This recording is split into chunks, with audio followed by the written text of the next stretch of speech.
Sugeng siang, rahayu dari Timur Bengawan. Ya, begitulah dulur semuanya. Terkadang memang susah menjalankan sebuah peran yang sudah ada dan digariskan, ditetapkan katanya.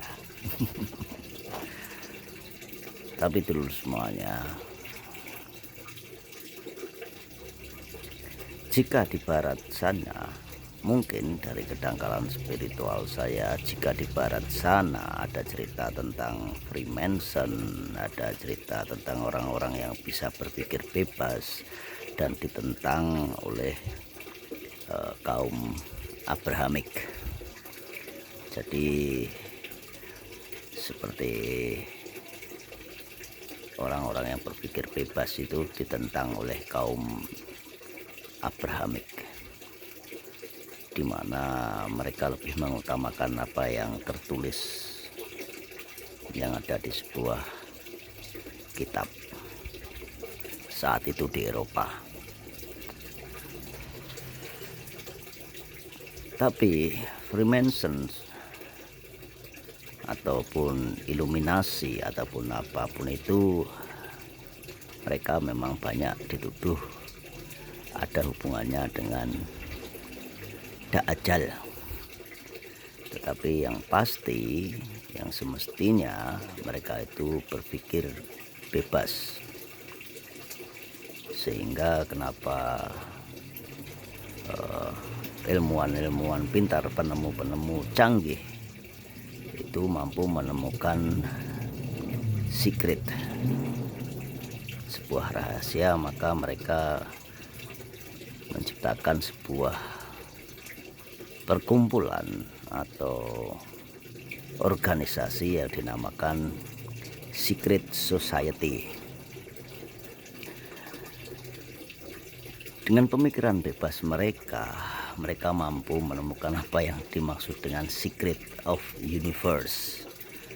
Ada Albert Einstein, ada Galilei dan sebagainya, masih banyak lagi yang mungkin dicari aja nanti juga ketemu di googling ya. Yang sekarang itu gampang, semuanya serba googling lah ketemu.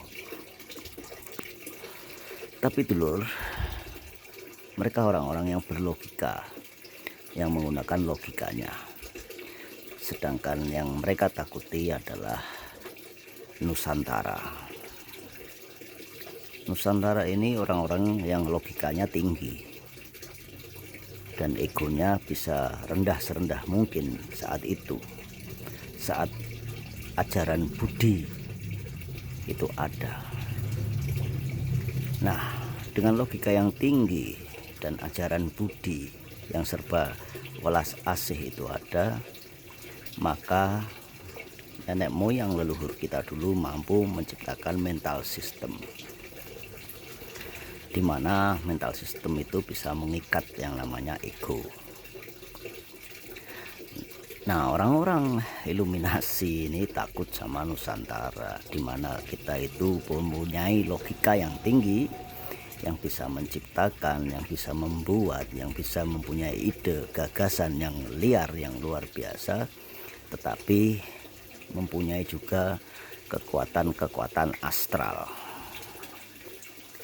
Contoh yang paling mudah adalah di mana kisah-kisah anak yang tersesat di gunung dan ditemukan hanya di pinggir sungai.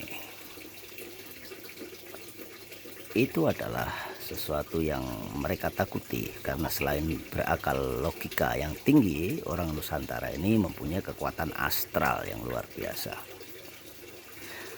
Dan tidak hanya itu, kita juga mampu mengendalikan yang namanya ego. Sebenarnya ego itu adalah sahabat-sahabat teman kita semuanya yang ada di kehidupan kita sehari-hari. Mereka menjadi sebuah cermin atau refleksi. Nah, makanya di video saya yang dulu saya mengungkapkan bahwa cakra emas atau yang ada di jantung ini memancar keluar. Lalu saat hati ini memancar keluar, yang merefleksikan balik adalah orang-orang tersebut atau manusia-manusia yang lainnya,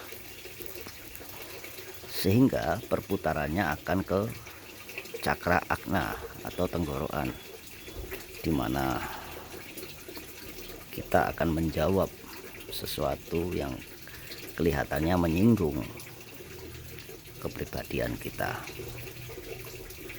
Dan sebelum ke agna, larinya akan ke perut, di mana perut adalah lambang sebuah simbol egoisme yang paling tinggi, karena untuk memenuhi kebutuhan yang namanya perut, kepuasan serta kenikmatan.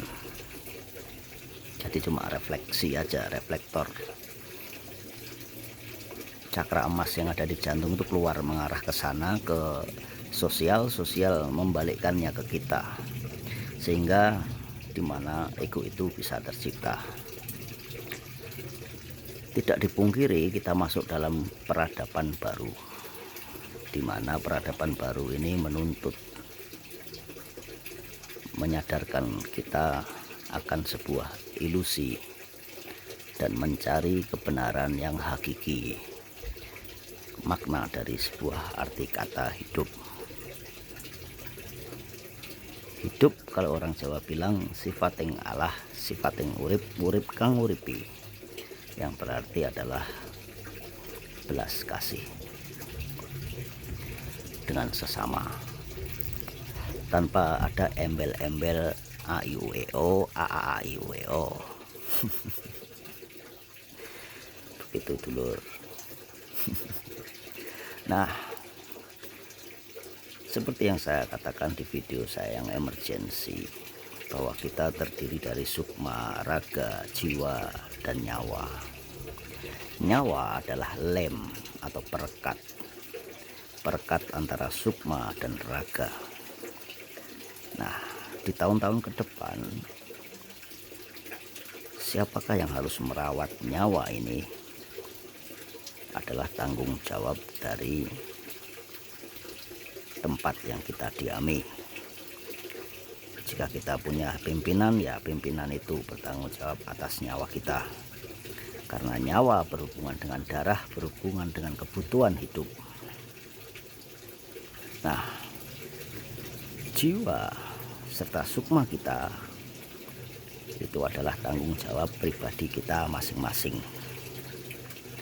Jadi sang Satrio Piningit ini, nanti sang Ratu Adil itu bertanggung jawab akan nyawa kita, dimana nyawa ini harus dipenuhi dengan kebutuhan pokok, dengan gizi yang cukup, dengan kemakmuran dan keadilan. Tetapi kebanyakan saat ini mereka hanya mensuplai sebuah kebutuhan jiwa tentang doktrin dan dogma, di mana memenuhi kebutuhan jiwa kita, yang seharusnya kebutuhan jiwa itu adalah kita yang mencarinya dari pengalaman kehidupan pribadi kita masing-masing.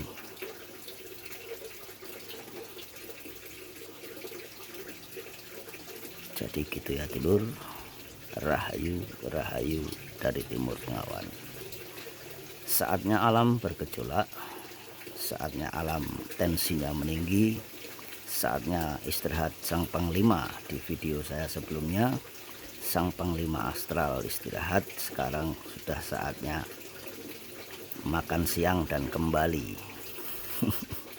ke medan laga. Rahayu dari Timur Pengawan.